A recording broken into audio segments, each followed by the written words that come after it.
Scott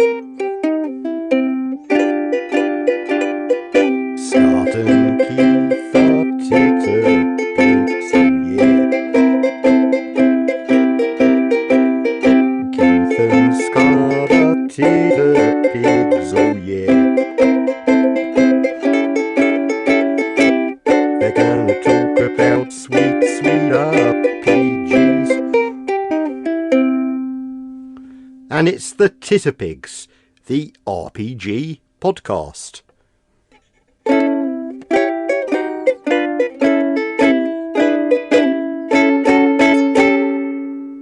I getting paid for this one?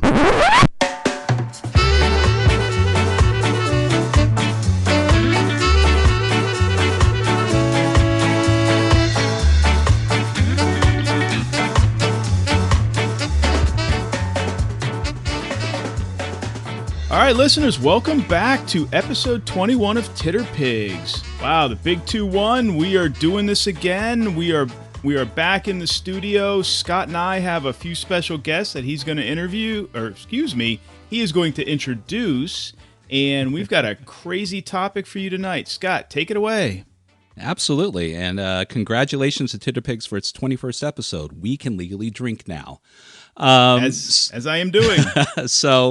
So tonight, yes, as Keith said, we have a very special grouping of friends here to discuss a special topic tonight. And that topic is going to be early fanzines and independent publications for that matter, and try to talk about and discuss how they influenced and impacted the hobby in the earlier days of tabletop role-playing games.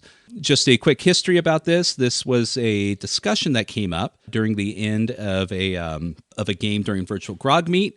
And as the discussion started to progress, it was like, wait, this sounds like an excellent discussion for the podcast. So let's see if we can get together and talk about this and, just see where it naturally goes, as all things do on most podcasts. So about 14 months later, when we were finally able to coordinate everybody, here we are, and fantastic. I'm very excited to have everyone here. So without further ado, I'm going to introduce everyone here.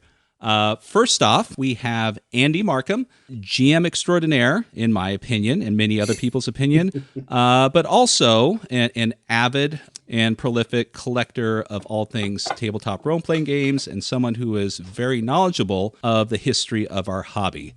Andy, hey there. Oh, thanks for having me. Not knowledgeable, just a fan and an avid collector since, the late 70s, and thrilled to be here. Fantastic. Thank you for coming. Next up, we have someone that, most of you know within the hobby. He has a wonderful tabletop RPG review site and also does unboxing videos on YouTube. Pookie, welcome. Good morning, and thanks for having me on here. You are very welcome. Thank you for returning to the podcast yet again. And last but most definitely not least, we have James Holloway. He runs a podcast called Monster Man, and likewise is another one who has, I believe, a bit of knowledge about the history of RPGs, but also has recently published a couple zines, if I'm not mistaken, and also has publications in other books such as Knock, and most recently, which most people are just starting to get, Trophy Gold, Trophy Black, and Trophy Loom. Yeah, there we are. James, welcome. Thank you for coming. Oh, thank you so much for having me. You are very, very welcome. So the reason why I have you all here is I personally have a high degree of respect and opinion for everybody here. And I felt that this particular mix of people, coming from a variety of backgrounds and also location, would be able to present a different point of view and examples of the topic of hand. And that is the advent of early fanzines and some of the things that they did or presented either changed the course of where the hobby was going, influenced it, or even also maybe caused a bit of derision. So I'm going to just go ahead and go around the table and see where this discussion goes. And hopefully at the end, we are all friends. So James, again, welcome to the podcast. And shall we begin? Okay, so I want to jump a little bit from something that you said about how fanzines arose Right. in the early days of role-playing games, because I want to argue that they kind of didn't, Okay. in the sense that they existed already. Okay. So the early role-playing games, I mean Dungeons & Dragons specifically, but early role-playing games in general, emerged from a culture that has fanzines as part of it, right? So whether that's wargamers, historical or fantasy, a lot of a lot of the founders of role-playing games were big diplomacy players, and diplomacy was a culture that had a lot of fanzines that were associated with it, right? Including kind of the publications of diplomacy games as they were being played. And then, of course, science fiction and fantasy and comic book fandom, also areas where fanzines were prevalent. So I think that RPGs emerge from and into a culture where fanzines are the norm, right? It is almost understood that gaming groups, and I think also at this time maybe gaming groups are kind of, they're not rare, but I do think that they feel a desire to have a connection to a wider network that did not, the other methods that we use today did not exist at that time. So they kind of correspond with each other, outside of seeing each other at conventions. And some of these fanzines are, you can almost think of them as like those Christmas cards that people send out in which they tell you all about what their family's been up to that year, Right. So I think that RPGs emerge into this extant culture, particularly in the case of wargaming, I think, where the boundary between what we might think of as a fanzine and what we might think of as a professional publication is extremely permeable, right? Like, these are not games that are being published by big publishers. These are games that are being, to some extent, there are a couple of big companies, and then everybody else is some degree of a hobbyist. Right. And what I think that means is that ground was already very ripe. Like, many fanzines that talk about D&D are fanzines that were originally about other things, and that got kind of taken over by role-playing games when role-playing games became a thing.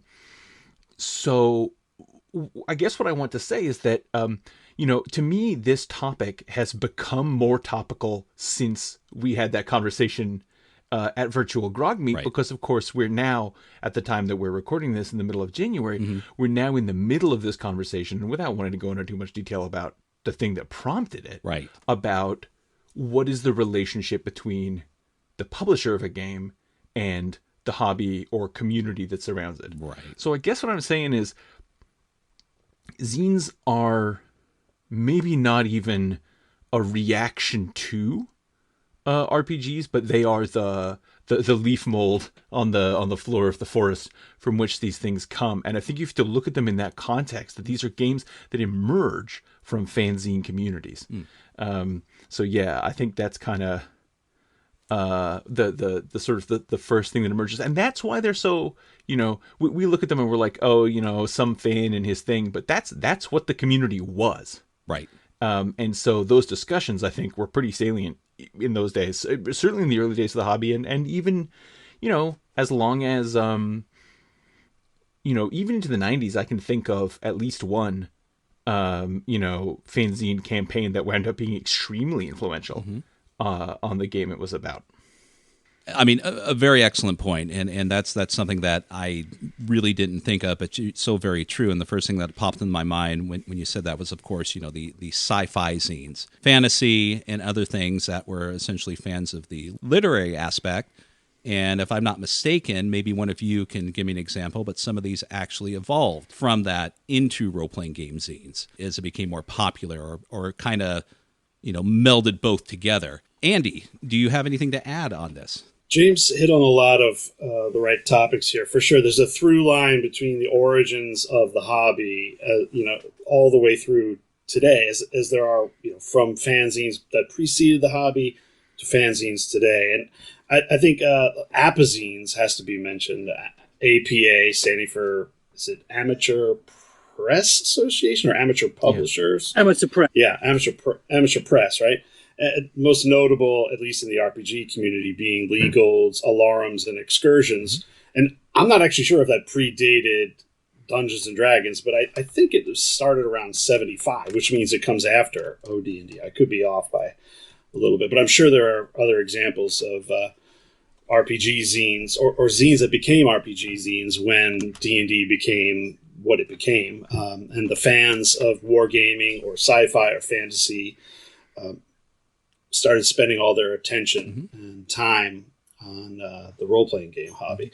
And it really predates social media by 45, 50 years. I mean, some of the conversations that you see in these apazines, they don't just resemble, they immaculately and perfectly resemble the types of conversations that go on today in social media, down to snubbing and recommendations and plugging products and political infusions and all of the controversy that we see. And Andy, just for people who might not be as immersed in the zine world, could you briefly explain what an apazine is? Yeah, basically it's a fan publication where people send content to a publisher, and then, at least in the case of Alarms, that publisher often restates or types or reprints all the correspondence under one roof, so to speak, in an issue, and then that is physically mailed to all the subscribers. And within each issue, there is correspondence and rebuttals and dialogue going back and forth about previous issues and previous subjects, and also additional content. So James is correct. The line between sort of fanzine and supplement is blurred right from the get-go, because a lot of these apazines had both conversations and content for gaming within them simultaneously. Yeah, I mean, the point is, think about as a APA zine as sort of like as a round robin collation from its contributors. And the thing about the fanzines here is, they are points of discussion. They are points of interaction for the community, for the interested part of the gaming community, because not every part of the gaming community wants to go out and discuss things necessarily, just wants to play. But there were people, obviously gamers who wanted to talk about the hobby with others. And then there are also vehicles, as you say, for those authors and contributors' home campaigns. That's correct. So, this is the game I'm playing. This is what I've done to make it better. Here are my house rules, and so on. So, yeah, I mean, this is essentially the equivalent of the internet decades earlier, as Andy said. And there's an interesting sense of what you say about the whole discussion about what role-playing games are, what their nature is, being replicated in these pages. And that is that's pointed out. It happens again and again, and you can see it's sort of like an evolution, as a new infusion of players come into the hobby, especially in something as long-running as Alarms and Excursions. It's highlighted. The one text you should read if you want to read about these fanzines is John Peterson's Elusive Shift. Right. Yes. Really a fantastic. It's talking about what its main subject is: when did a role-playing game become what we call a role-playing game? When did we identify it as such? But the route in which it's discussion and taking through that discussion is through fanzines, through the fanzines discussing, what is this game we are playing? I mean, among the things that Peterson attributes to discussions at fanzines he talks, for example, about fanzine articles being the first place that you'll see the idea that there's such a thing as immersion. The first place that you'll see the idea that there are different types of players who have different types of play goals and that different types of rules will satisfy them. The first place you get the idea that different rules will sort of condition what people think of as like their expectations for a role-playing game. So these are crucial concepts, like things that we absolutely take for granted when we think about role-playing games in the modern day. They're absolutely just not present they're not articulated anyway in early game texts, and that they're then kind of hashed out by discussion. And I think that those are there's a lot. One of the things that, because I mean obviously I didn't start out with early versions of D&D, and one of the things that you go back and learn when you see it is it surprises you how much is not in it. All the things that you kind of assumed about it that aren't really there. And in many cases where that comes from is zine content, zine discussions. Sure. Yeah, I mean, there's a lot more blank space or no rules than there are rules in OD&D, and certainly in Holmes Basic, which came out, 77? And, the zines were a fertile ground for this discussion, that nuanced discussion that continues to this day about the granularity of realism versus theater of the mind or imagination, just pure fantasy. I mean, I'm reading in a November 1977 issue of Alarms and Excursions about these exact topics, which I saw discussed on Facebook this morning in 2023. Right. So the importance of zines has been established, and definitely some examples of what they provided and what they've the discussion that, as you said, still occurs today. You can open up a zine from 1977 and literally copy and paste it onto Twitter. It's interesting that conversation isn't necessarily happening in the zines today, though. No, and that's definitely something that I would like to touch upon. That's a good point. Yeah, it's definitely the zines today are definitely a different beast altogether as to where they once were, and I think that's kind of why I wanted to predicate the discussion as fanzines, because that is a very important difference between what most people, at least in modern gaming, consider to be zines, and that doesn't mean that modern zines are wrong. It's just they are different than what fanzines were previously. Well, that's the thing. There's no codified definition of it. It's varied and quite personal. But I think the key, that runs throughout all of them, is either amateur or fan. Like, we're not abbreviating magazine to zine. It's fanzine to zine. Right. Whether you're shy about the fandom part or not, or whether it's just a cutesy abbreviation, that's up to the reader. But we're certainly talking about third-party publications or amateur press for sure. That is baked in, I believe, to the definition. Yeah, absolutely. But I mean, the thing is to bear in mind that sort of like between the fanzine and the magazine, you do have what you could kind of call prosines, which are titles which wanted to be better and generally had better production values, generally had support from the company, from the publishers to an extent. There were never very many of them. Perhaps I'm sure Andy could come up with a few, but my go-to example is Tortured Souls. Tortured Souls, of course. That was the one I was going to bring up too. In the early 80s, the 12 issues provided content for Advanced Dungeons & Dragons and RuneQuest. And that's still basically just content in terms of a whole world, a setting, and scenarios for it. Mm-hmm. And very well presented. Multicolor, glossy, and rather fancy compared to most fanzines, but still amateur. And yet, as Pookie points out, I guess it could be categorized as a prozine for sure. I mean, to me, the one that leaps to mind is Tales of the Reaching Moon is like that, right? There's quite a lot of Glorantha zines that are now just integrated into, like, stuff that first appeared in those zines is lead pipe cinch canon, like, just is part of the game and is, no one would debate that. So yeah, and I think there's a very good reason for that, because time and again, if you have a look at the names of contributors and authors to fanzines, you will see them writing in their teens, in their 20s, and you go forward 5 years, maybe 10, you see these people writing actual content for role-playing games, actually designing role-playing games.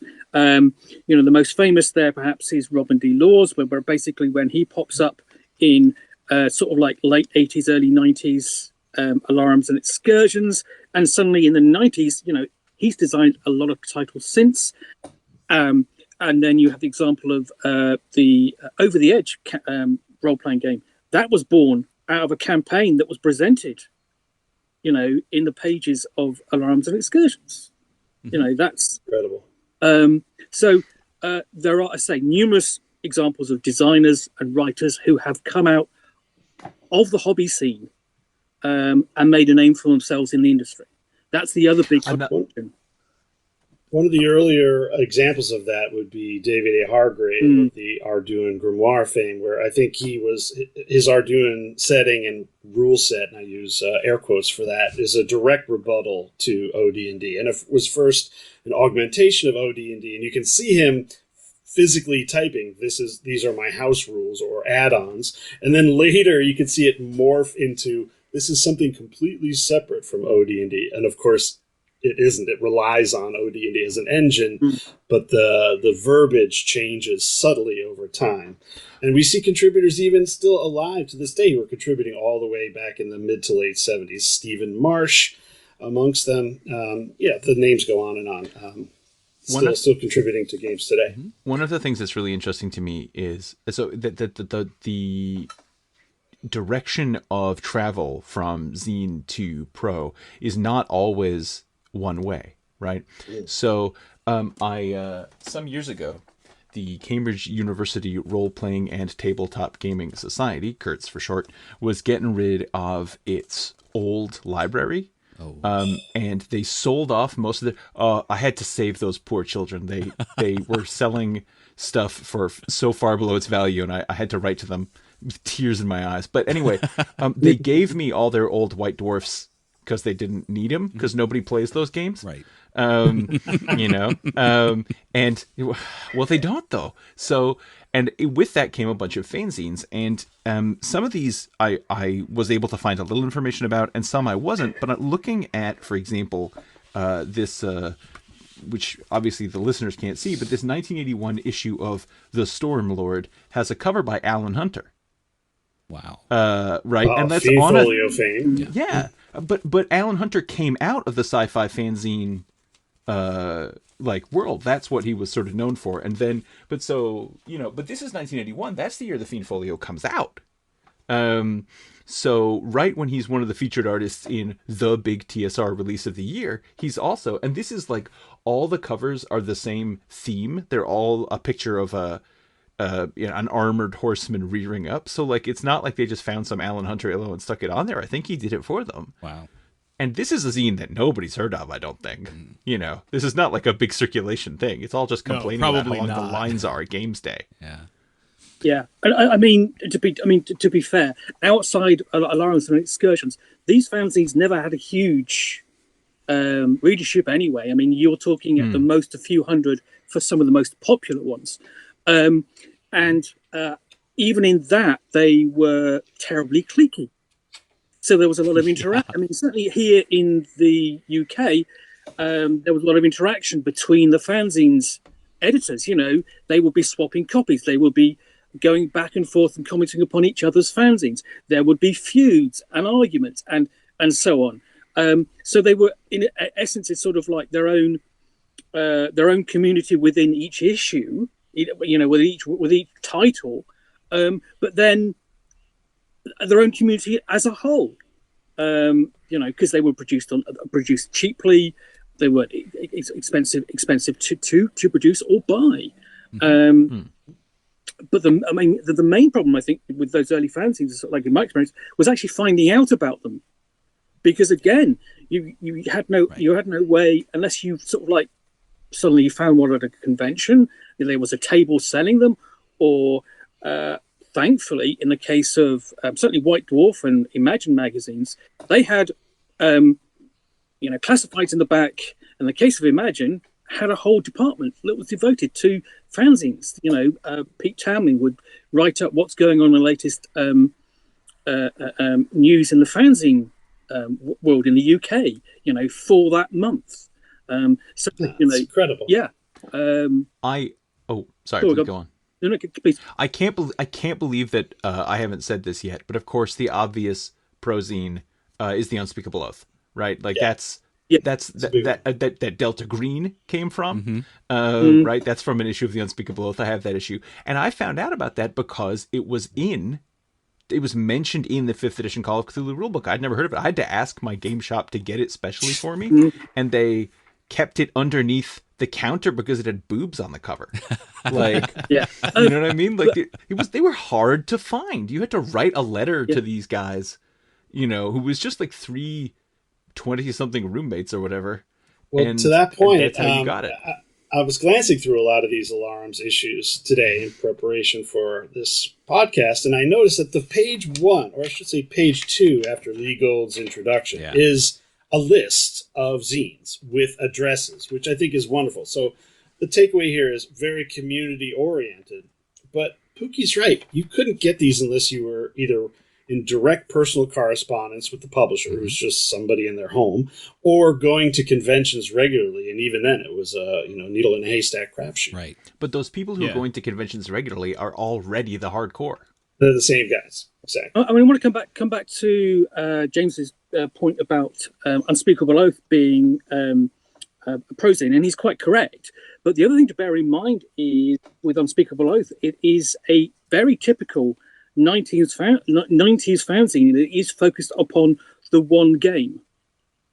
Yes. In general, fanzines of the earlier periods, and certainly during the 80s, would be focused upon generally D&D and a broader range. RuneQuest. Yeah, RuneQuest, but a broader range of games. By the 90s, they kind of they kind of sort of like coalesced down to like a hardcore of subjects. So you had fanzines for Call of Cthulhu, in the case of Unspeakable Oath. Slay Industries had the big picture, and so on. And you had all these RuneQuest fanzines as well, and they were all dedicated to those one games rather than just the array we normally expect. Yeah. So in the 90s, you see sort of a distillation or a breakdown by topic of these zines more commonly than in the 70s and the 80s. Right. Now, do you think that is something that results from a similar siloing in the community, right? I mean, it must. Yeah. People were focusing on their interests. Yeah, I agreed. I think the other thing to bear in mind with the 90s is you have the impact of Magic the Gathering upon the industry, and essentially the role-playing hobby kind of shrunk, and the industry shrunk as it concentrated upon the collectible card games. You track the number of role-playing games coming out across the 90s, and it dips noticeably in the middle 90s. So the fans no longer had a game which they could get hold of easily that was being actively supported necessarily by the publisher. And in those cases, certainly in the case of the big picture for Slay Industries, that became the de facto sort of like output for Slay Industries for a certain period of time in the late 90s. Or Warpstone for Warhammer Fantasy. That's well, to a certain extent, Warpstone was kind of during that period after Hogshead shut its doors in terms of supporting Warhammer. That's certainly the case. But also at the same time, Warpstone had the kind of explicit support of Hogshead publishing, because I was working for Hogshead at the time myself. It was kind of the farm team, wasn't it? Like that was the and you can see similar phenomena. Like probably the closest thing to it, because as you say, modern zines are very different. I feel like the closest attempt to do something like that in the modern day was maybe like the Undercroft. Okay. And that definitely had that. Like I know they were reprinting submissions that had been rejected elsewhere because I got a note from an editor going, well, we're not going to take this, but you might send it to Daniel. And this is Daniel Sell's Melsonian Arts Council zine, and I think it was pretty narrowly focused towards Lamentations during publication, but widely more OSR, right? Yeah, initially, but it's widened since. The other thing is that with something like the 90s fanzines, again, we dealing with there were a few for Sky Realms of Jarun, for even obscure games like that. Borkoby's Folly is one I was involved in. But the thing is about that, with something like Warpstone, it's a place not only to show off your fandom, great content for it, but it's also a vehicle through which you can delve into the game background and history as well. Warpstone did that fantastically well. Interviewed so many of the game's writers and artists and so on over its 30 issues. If you've got a full run, you've got here's the history of the early history of Warhammer in its pages, as well as content you can play. Mm-hmm. So let me throw this out. This is purely Keith coming from probably a very ignorant point. So having grown up in the game stores in the 80s, right? I didn't see a lot of zines, right? I don't have a lot of early background in the early zines, but I do have a lot of background in the early Dragon magazines and the early Dungeon magazines, right? I remember them in the school library. We could go check them out as periodicals and sit there on my lunch break and look at them. They had the hard plastic covers, and we could look at them, and we could see them at the local game stores and and buy them there. Do you guys think, as early zines, coming out of the 70s and into the 80s and then later on into the 90s, do you think they morphed from being like what Alarms and Excursions was, and even still is today to some extent, and some of the early zines where they were broad spectrum, like the APA style, to more of I don't want to say a pro zine, but more of a centralized.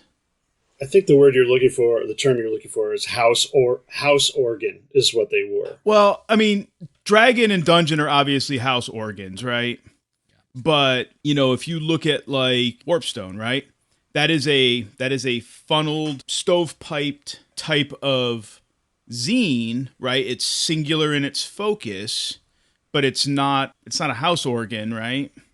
But it's singular in its focus. But do you think that is an evolution of the success of Dragon and Dungeon coming up, alongside it or before it, where those zine companies or publishers are trying to capitalize? I think, one thing that I think is interesting is if you look at kind of mid-period, so from the late 80s onward, gaming magazines, there's never another really big, really successful multi-game mainstream magazine after White Dwarf goes all Warhammer, right?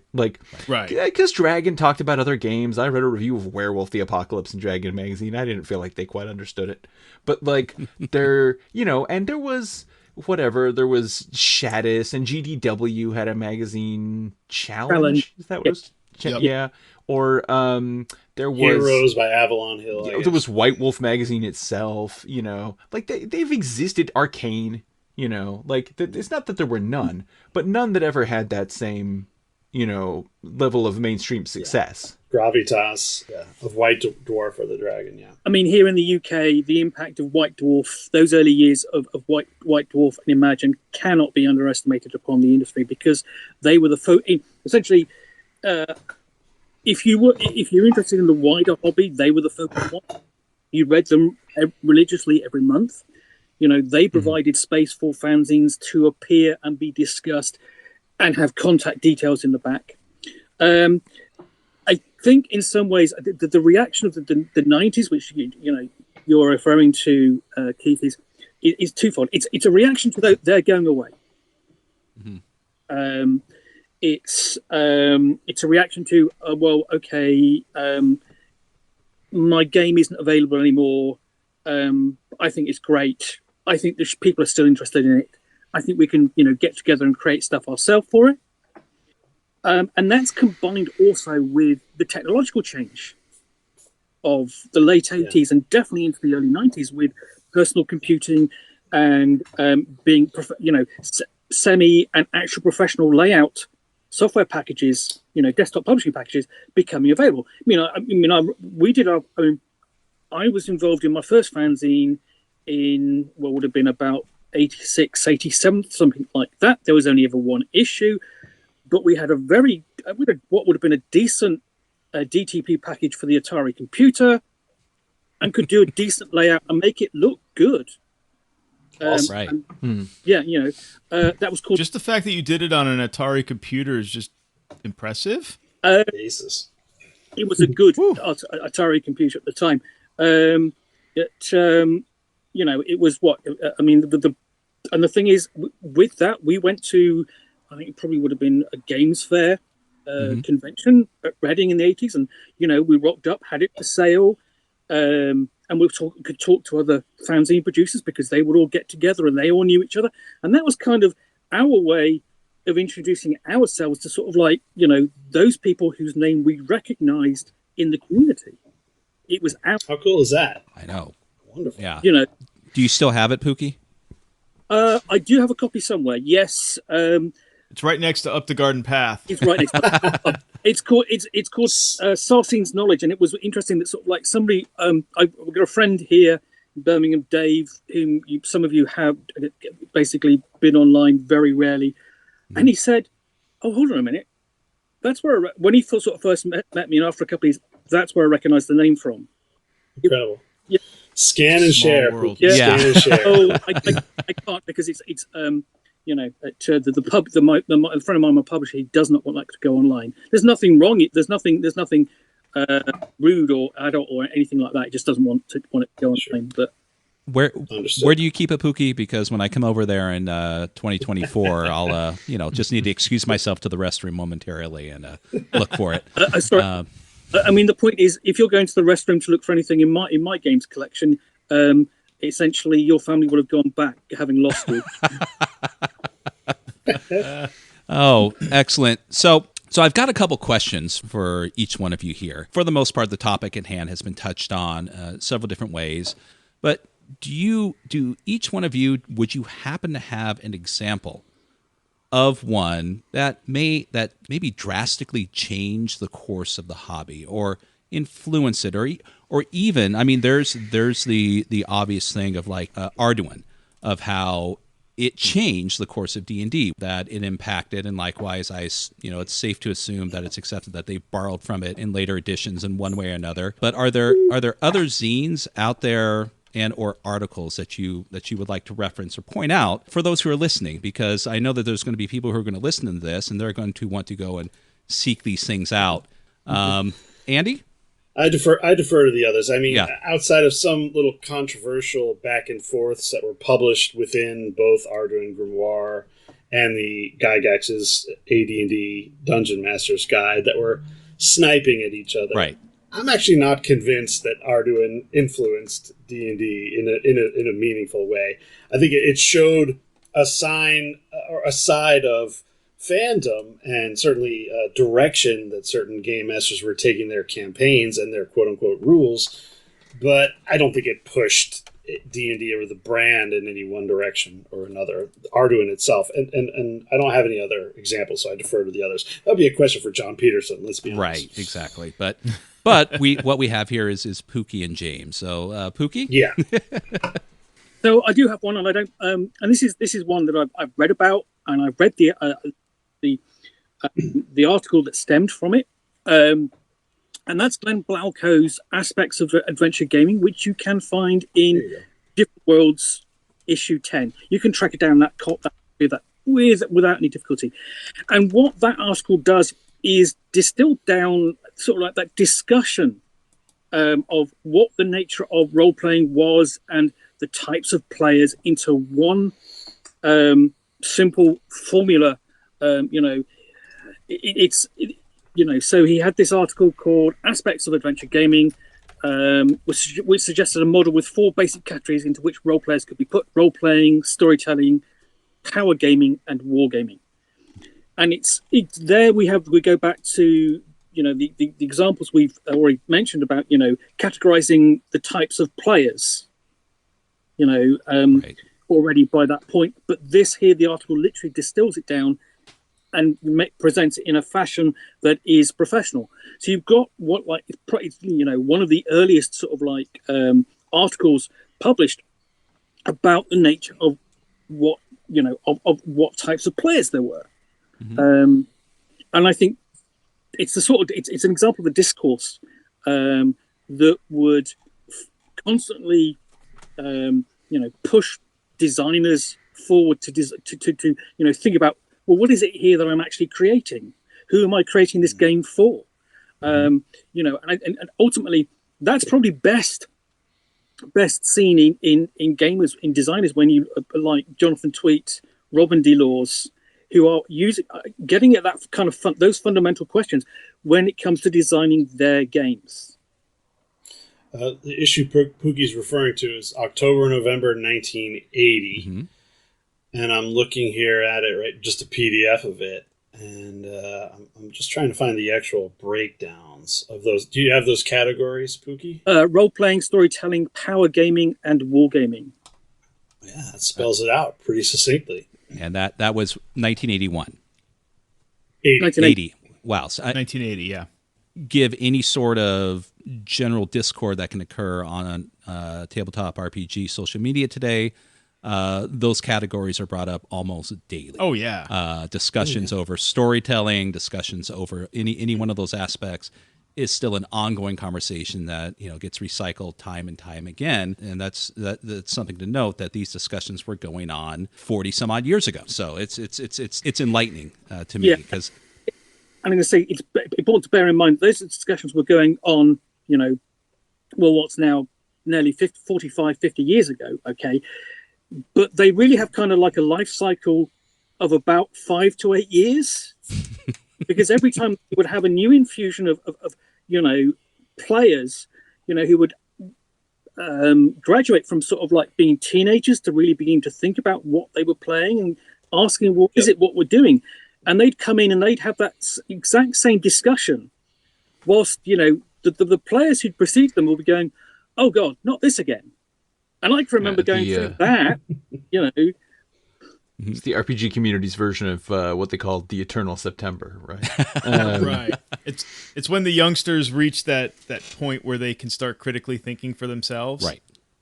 Yeah. But I do think that that's actually like less true than it used to be, because precisely for the reason that article and designers who were influenced by it exist. Because if you're a kid who's only played D&D and then you start to think about like, well, maybe I should play him this way, that's fine. But like, if you have also played Monster Hearts, you've got to look at them and go, these two games are very different and they're doing different things. Right. Yeah. In a way that you might not, like, you can look at D&D and RuneQuest and think, although those games are very different, and think these are two ways of doing the same thing, and I like one of them better than the other. Mm-hmm. But you can't look at Monster Hearts and go, this is just a better version of D&D. Right. Like, they're so different from each other in terms of what the game is trying to achieve. Sure. Another big difference that the modern era heralds in, to Pookie's, regenerating every 8 years, the same concepts, is that streaming has changed the game. Mm-hmm. Because, coming up in the late 70s and early 80s, there was this big pervasive fear that I would discuss with my young gaming friends, like, are we doing it right or are we doing it wrong? We almost were afraid to go outside of our tiny little circle and meet people who would tell us that you're doing it wrong.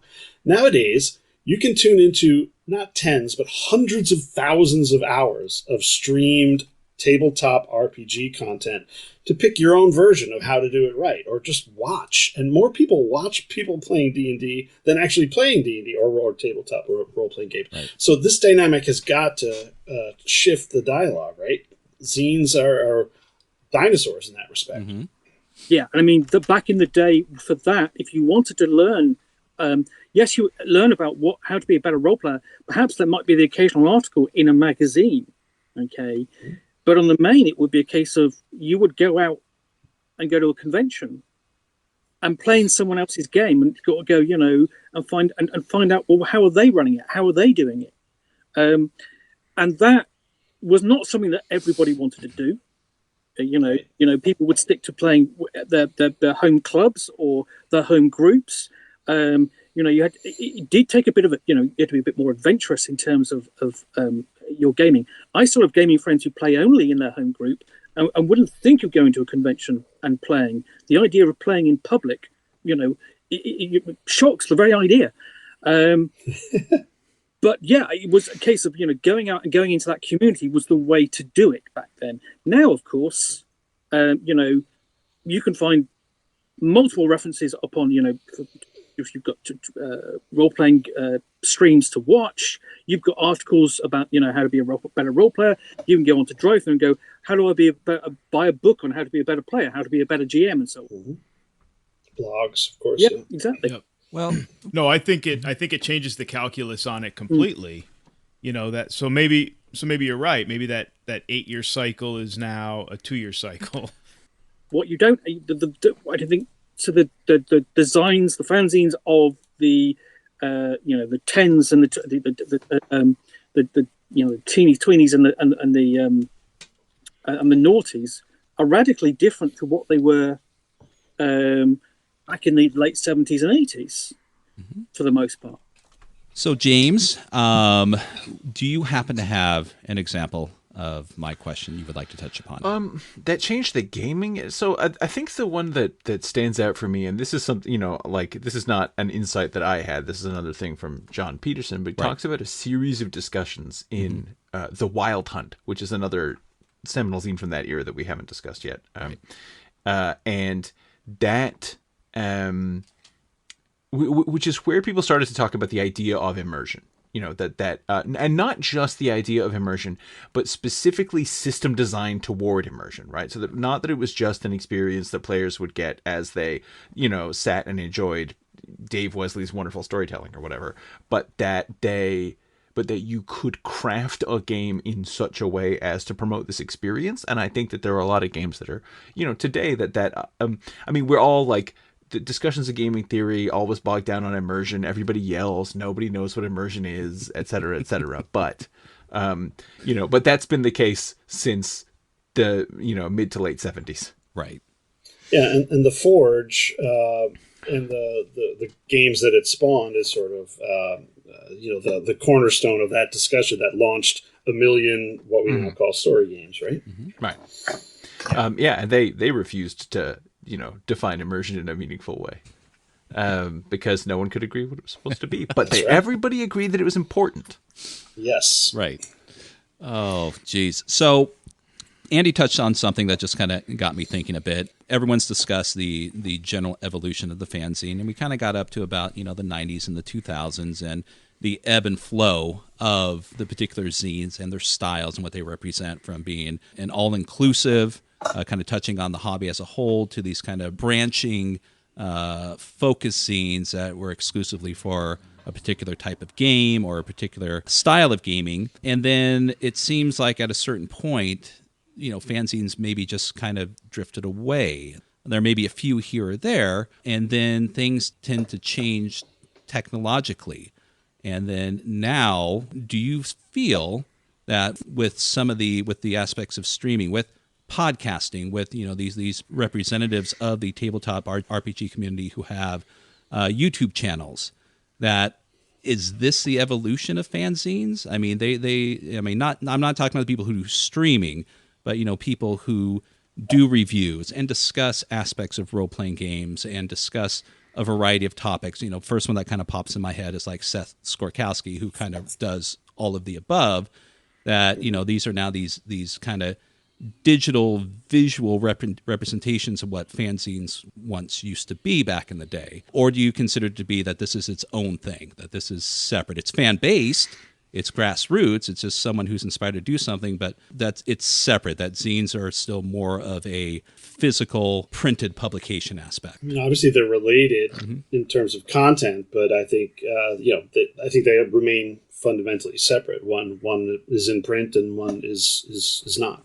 Well, I think that there's an important similarity, though, which is that, both zines and things like, YouTube or RPG TikTok or whatever, all are about the way in which producing those things is accessible to members of the community, right? So it is easier to start a YouTube channel and film yourself with your phone than it is to make a print zine these days, right? Like, by a huge margin, for sure. Going and using the copy machine in your mom's office or whatever, we were all doing back in the day. But I do think that in that sense, we can argue that they're a successor because they're essentially a path of least resistance, right? If you wanted to get your views to other members of the community in the 70s or in the 80s, this was the way in which you could do it, was that, if you didn't talk to them face to face at a convention, you had to make yourself a little zine. And because you were that kind of person, you would call it, the Lightning Master and put like a drawing you did on the cover.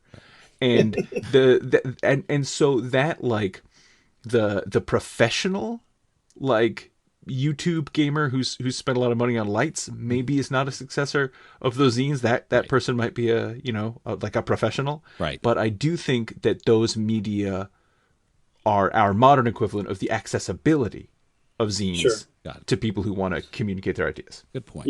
Yeah. I mean, I think that points to sort of your continuing sort of like democratization of sort of like of opinion, within the hobby. And I mean, the other obviously big difference between the presentation upon the YouTube and then the fanzine is it's sort of like typically the YouTube is just one person. Ultimately, it's one person. They may have collaborators, but I mean that's working together in the sense of sort of like to present a stream playing, rather than getting around and necessarily having a discussion about a certain subject or presenting some content to play. So fanzines still have that role because it's having that content in print is the easiest way to impart that kind of information. But again, the fanzines of today have kind of changed because they tend to be they really come out of a lot of them come out of the old school Renaissance. So there's a lot of backward thinking towards them, leaning back towards the time when creators wanted to put their own content out and share it with people in terms of worlds and settings and rules. And that's what they're doing still. And there is very much, for the most part, in the fanzine certainly that I'm seeing, that there's no real discussion of how you play and the nature of role-playing per se. It's primarily kind of game support. Yeah, house rules, setting content, monsters, spells, magic items, etc. Right. I would definitely say that fanzines of today are 2/3 of what fanzines of yesterday used to were. They're missing key elements of what fanzines were of the 70s and the 80s and even bordering up into the early 90s, right? They're missing the other support pieces, right? Mm-hmm. But I mean of the pillars. Yeah, but that's not necessarily to their detriment because that missing bit has been subsumed into the hobby at large anyway. Because you can go and find that elsewhere. There is no reason to have that content in those fanzines at all. Right. Those hobby conversations that used to take place in zines take place on social media. Yeah. Right. Yeah. Exactly. Or they take place, like in other environments. It's it is a case of like, Twitter outcompete. I mean, for all its many faults, this is not a defense of it, right? But, Twitter outcompetes the zine letter column as a way to have these conversations, but it doesn't outcompete zines as a way to like publish your dungeon. Yeah. Also, you can't not mention the nostalgia quotient in the OSR zines. In a sense, they're a callback, almost a direct callback to the zines of yore. And then there's a twist on an aesthetic twist, which is a competition for who's got the coolest and slickest layout and presentation. So you've got, the fancier gilt edges and, special bindings and who's got the coolest artist, et cetera, et cetera. So those are the two basic type of print zines that we're seeing in the modern OSR, which is, my goodness, almost 20 years old now. Mm-hmm. Yeah, pretty much. And I mean, I remember when it started. The other thing with the old school Renaissance and certainly the industry as industry is that now, because of that nostalgia element, you have publishers putting out their own content in their own fanzines. These are essentially they are the equivalent of house magazines for these publishers. So Carcass Crawler from Necrotic Gnome is the perfect example of this. Technically, it's a fanzine, but it's not. Right. It's just using the book as a vehicle. And the other important thing we haven't discussed yet is another not necessarily so subtle shift in fanzines of late, in the last 2 to 3 years, is fanzines as a vehicle, not for the old school Renaissance, but fanzines as a content for whole objects, whole role-playing games, whole world-building titles. I've just looked at the Electrum Archive. It's fantastic. It's such a superb fanzine. I picked up and I went, this is so good writing. The artwork is fantastic. I want more of this world. I can't wait for the next issue. But you have whole different individual small role-playing games that previously perhaps would have come out via the storytelling movement are now essentially coming out of fanzines using essentially ZineQuest on Kickstarter. And a lot of these modern day zines owe as much to the Shab al-Hiri Roach as they do to any like zine of the 70s. Yeah, for sure. It's a question of the accessibility. Like it's the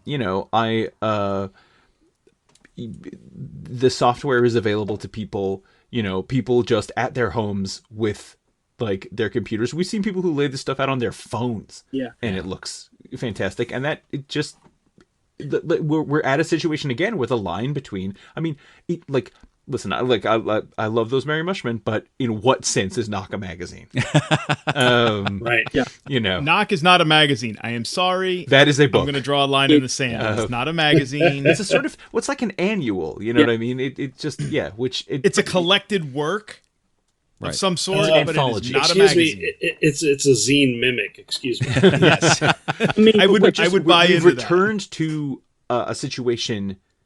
Like one that existed in the 70s where the line between professional and zine publication is blurry, although at that time it was because professional publications looked as crummy as mimeographed zines, and now it's because zines put out by some person in their bedroom can look as slick as something put out by a big company. Right. Yeah. I mean the thing is, so at this point it is now difficult to kind of look at that, see that difference between the fanzine as was that. So, for example, we've already mentioned the Undercroft, or any of the Dungeon Crawl Classics fanzines that kind of that supported it with the content for the game, and then these individual games, self-contained in the fanzine format. Are those fanzines? I would argue they're not. They're just using the format. Because they're not fanzines. And I was gonna comment on that. Are we inexorably creeping towards OGL 1.1 conversation now? Is this no? Let's not. Let's not. It's implied, and I think people can assume that we're thinking it. But right. Well, I mean, because the relevance to that conversation, in which we are not engaging, is that they represent a. Again, it's about that democratization of content. Like I bought a little A5 softback, so a zine at Dragon Meat, which is an RPG in which you play obsessed orchid hunters in the Victorian era. Like that is just not something that you could get anywhere, like across the desk of a publisher, right? Like it could, but it's gorgeous. It's a and like physically it's a beautiful object.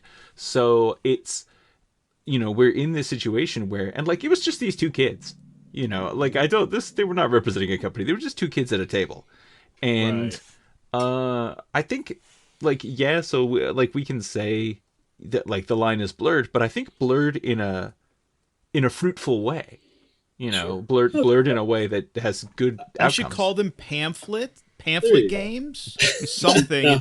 Because a zine is a fan. Things are called what they're called. It comes from music culture too. Yeah. Right. For sure. Scene, for sure. Yeah. There's a through line. I mean, I would be happy with zine games or zine RPGs rather than fanzine RPGs, because it leaves off that fan bit, because there's no fan element involved. Well, you bring up a valid point, because we are at the precipice of another Zine Quest in a couple weeks. And number 4, is it? 5, actually. 5. And for those of you who participated in the first one, there with this also there's an evolution of what was presented in Zine Quest 1 as zines, and to what will be presented now and have been presented in previous years as, are they? Some of these are beautiful publications. They produce wonderful content. But it's kind of like, has it bypassed what most consider to be what Zine Quest is this kind of grassroots effort to promote these two kids at a table whose zine is only seen by James at this con, but allow them to present what they've done to the world, which has now become more of a I mean, there are creators that I know who gauge their annual income based on Zine Quest. And Incredible. a lot of people would kind of argue that that's not, the way, to quote a Mandalorian, or the purpose of Zine Quest, but it is what it is. So, I mean, I think one of the things that we have to accept is that if we were, because the other thing about the zines is like sometimes people are just like, oh yeah, I've got the like this kind of process on the cover, and we've got this kind of typesetting, and I'm just like, listen, buddy, like deluxe collectibles for the book lover down the hall. This is affordable paperbacks for the working gamer. Yeah. Like it's a different department. But well, that was Luke Crane and his team's idea when they started Zine Quest 1, was to exactly as James just spelled out, just very simple, 2-color or just black and white, and very quickly that. But if we are being realistic about what constitutes affordable paperbacks for the working gamer, then it's digital products, right? Like the equivalent of the zine in 2023 is a digital product, is a PDF. And people don't like that because people are book collectors and whatever. But like one could argue, I think that, that ain't punkety rock or whatever, Right. And our Merry Mushroom Fellows have it really perfectly done too, because of those beautiful PDFs that they offer as well. There is that. So, and I'm not, I mean, like me, I'm not I like PDFs with my physical books, but if it's available physically, I prefer physical. Oh, same. I work at a computer all day. I mean, I read physical books to give my eyes a break. That's the reality of growing old and having to wear reading glasses. Right. And working on computers all day. I guess I just mean that if we're talking about accessibility, then I don't know how else we respond in the face of rising paper costs, international shipping, No, you're et cetera, absolutely et cetera. right. You are absolutely right on that. I was looking at some of the costs for mailing Lee Gold's Alarums in 1977, and I think it was 25 cents for first class to get this from New York to California or wherever it went. And it was international too. Some of the international rates were obscenely low compared to today. We're going to be wrapping up soon, but would definitely like to, have any closing thoughts from you three before we wrap up the podcast here. I'd just like to say that this has been so much fun. I could talk about this for hours with you guys. It's a pleasure being with you. And my personal addiction started when, I guess it was my introduction to the hobby, was in 78 through OD&D and Arduin Grimoire, which I just thought was one of the OD&D supplements. So again, the seamless merger of zines with the game, the official game, is so sort of core to my enjoyment of this hobby, which is why it's been a lifelong passion of mine. So thanks for letting me ramble on it. Absolutely. Pookie, James, anything you'd like to add? Okay, I guess for me, I think, more than as fascinating as zines are in terms of their importance in the history of role-playing games, I think that more interesting to me and more important, I think more relevant today, is what they represent, which is to say a vision of gaming, of RPGs, of gaming in general, that is rooted in the community, right? That is that is not a one-directional relation of publisher to consumer, but where that thing that the publisher makes is just more leaf mold that the weird mushrooms are growing out of. And the accessibility of zines, both in terms of their accessibility to a reader and their accessibility for a creator, are what make them so important in fostering that community-led sense. And their resurgence in the modern day, albeit in a different form, I think is symptomatic of that attitude still existing, or indeed maybe existing again, maybe existing more within a community that is starting to have like a multipolar understanding of where games come from. People are starting to realize, I know who makes that game. It's some nerd. I too am some nerd. I have all the relevant qualifications. And once you've realized that, then that's very liberating. And that empowers a lot of creativity, which I think is the valuable thing about all of this. Excellent. No, that's 100%. Pookie, James just called you a nerd. Would you like to have a rebuttal? You got a rebuttal? No, I'd happily take that title on and pin it to my waistcoat. Perfect. Well, there we go. Anything else you'd like to add, though? No, I was going to say, I think fanzines James is entirely right about, fanzines giving gamers and budding authors and writers access and platforms to create, and we can see and we can see that time and time again in the hobby as these fanzines, as we've discussed, have evolved over time. I think it's fascinating to see them come back when really in sort of like you talk in the noughties where they kind of mostly went away. Of course they came back with the old school Renaissance, but there's interesting stuff coming out of that. I think one last thing is basically, can either Andy or James, can you recommend a fanzine which people should read today? Ooh, who to plug? Oh, gosh. That's controversial. So I'm in the industry. I'm going to abstain from making that recommendation. Golly, I'm just trying to think. Because there's a lot of in terms of like the tradition. Oh, sure, fine, my ones, yes, blah blah. Go on, but sorry. There's kind of so much good stuff.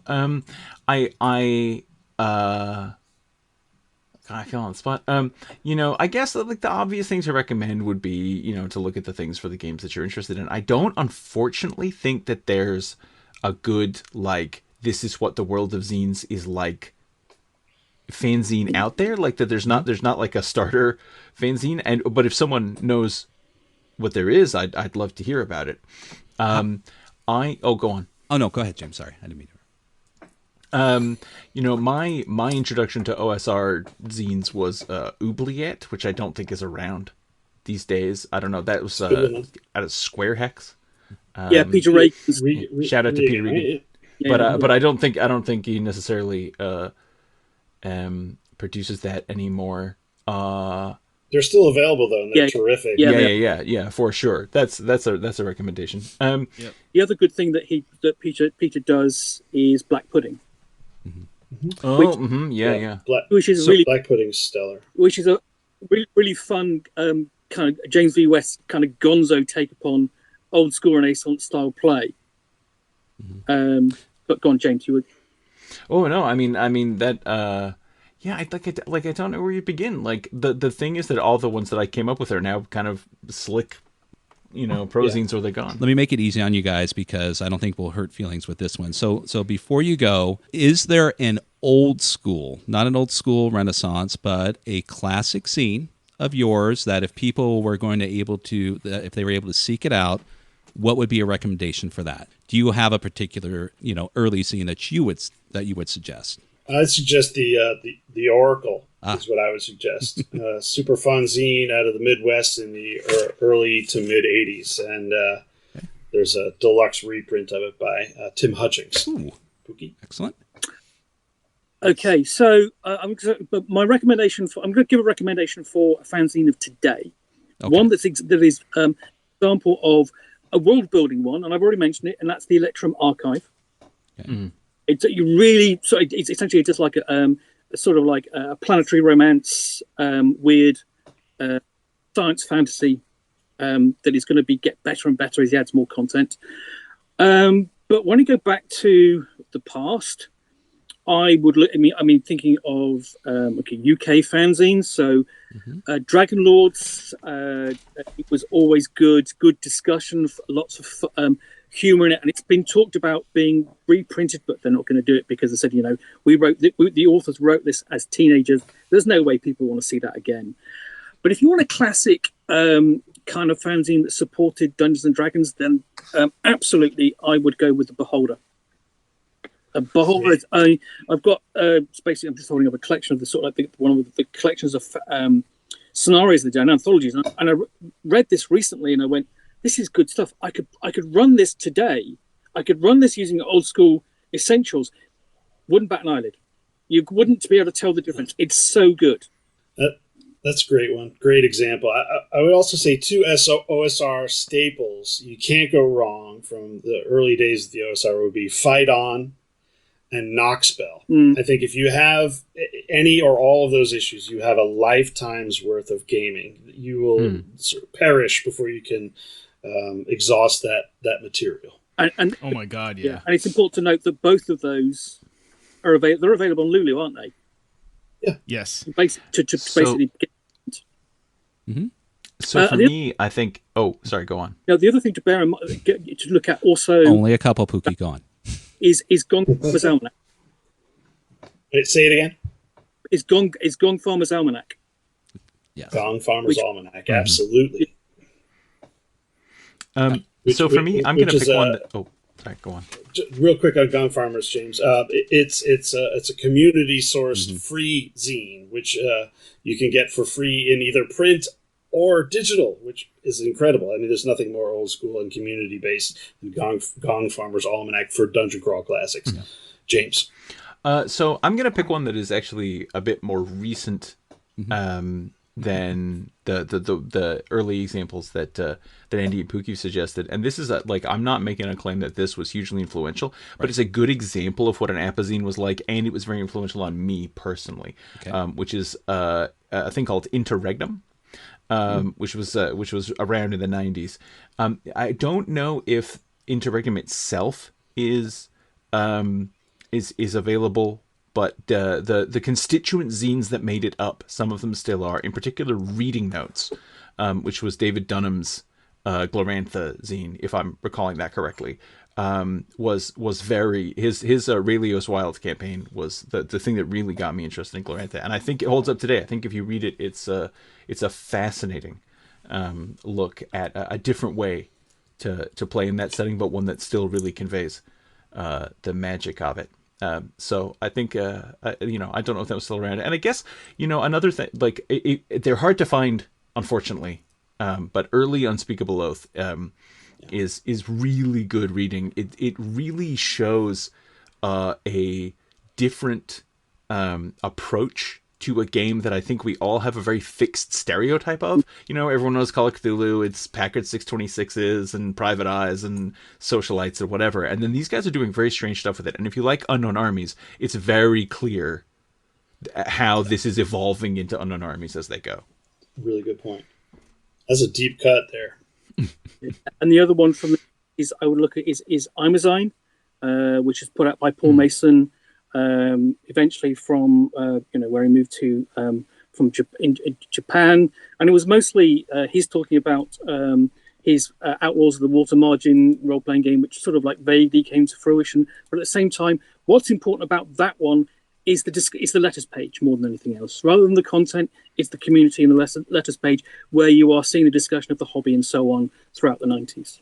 I've got one more very, very recent. It's called Miseries and Misfortunes. It's Luke Crane's take on BX, but set in 1648 France, and the Counter-Reformation War, and it's on its sixth or fifth issue right now. It's number 6 coming out. Highly recommend. Yeah, I forced Keith to buy that at Gen Con. I bought all 5 that were available at the time at Gen Con. 6 is now available. More like that will complete my set. More like he snagged them because it was like I'm like, oh, that looks interesting. It's like, yeah, too bad. Yeah, 6 is due sometime in February. Right. So I snatched them. So this has been excellent. This has been fascinating. This has been enlightening. This is exactly what I was hoping and so much more. I want to thank each and every one of you for taking the time, especially those of you in the UK who is way past your sleepy time. That this turned out to be such an enlightening and wonderful conversation. And also would just like to add an important one, because with the current situation that we will not discuss, there are many people out there who are looking to move to other games, and I think with those comes the interest in not just the new games they're going to, but like with me, is you start to delve into the history of the hobby, and there's plenty of these things that you've suggested, both old school and modern, that may able to supplement and help them make these transition into these other games that they're going to be checking out. So this has been absolutely fantastic. Thank you each and every one of you for your time. with that, let's close this out. Keith, do you want to take us out? Are you done sucking your thumb in the corner? I'm done. I'm done being curled up in the corner in a fetal position, sucking my thumb tonight because I am fully educated now. Wow, guys, thank you very much. I know this kind of grew out of a post-game convention conversation and turned into this episode, and this has been absolutely enlightening, like Scott said. From both of us, thank you. From the listeners, thank you. And with that, can we go around the room real quick, and if you guys would like to give a quick shout out where listeners can find you. Pookie, where can listeners find you? Easiest way is on my blog, Reviews from Rillier, where notably, if you search for Fanzine Focus, you will find reviews of fanzines going back about 4 years now. How ironic. Excellent. All right. James, where can listeners find you on the interwebs? People probably want to check out my podcast, Monster Man. You can find it online at monsterman.libsyn.com. I'm at Gonzo History on most social media. The Bad Bird website, and you can find me on the other one at Gonzo History at dice.camp. Excellent. Nice. And Andy, where can listeners find you? I seek no public spotlight, but if you need me, I'm Andy Markham, Markham on Facebook. I'm admin the OSR RPG Facebook group. I'm Andy Action on Twitter until it's gone forever. And that's it. Excellent. Awesome sauce. All right, and I would like to throw a quick plug in for the Titterpigs Discord. We have our little home on my Rolling Boxcars, my blog's Rolling Boxcars Discord. So you can find Scott and I hanging out there, and along with a lot of our other listeners and our guests and everybody else, we hang out there, we shoot the breeze, and have lots of great conversations. You can leave us messages there. You can suggest topics for future conversations. All kinds of great stuff. And Scott. Just want to quickly add that I'm going to do my best, or we're going to do our best, Keith and I, with what I feel is important about this episode is definitely go to the description of the podcast. I'm going to try to link as many of these things as possible, either a reference to them if they're no longer in publication, or if they are, where you can find these things, to try to make it as easy as possible for you to check these many, many things that we've mentioned tonight out. So, Keith? Amen. All right, and with that, we are going to roll on out of here.